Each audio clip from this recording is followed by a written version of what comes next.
Қымбатты достар, енді әнші балапан бағдарламасын барлықтарыңыз болмаса да көпшілікке танымалы хабар.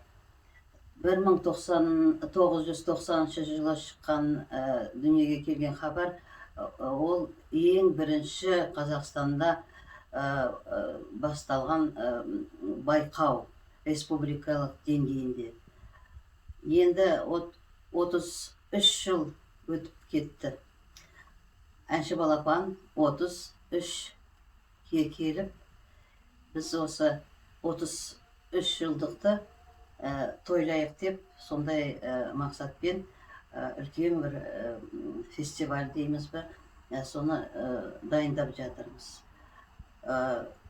Осы 33 жылдың арасында қаншама мыңдап балалар әнші балапанға қатысып, арасынан жарқыраған жұлдыз, қазір Қазақстанның эстрада сахнасында өз өнерлерін көрсетіп, осы дүние жүзінде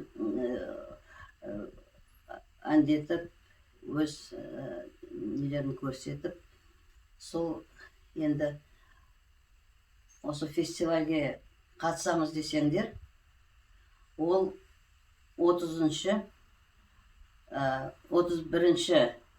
октябрьде Готов театр оперы и балеті Абай атындағы сол концертный залда болады.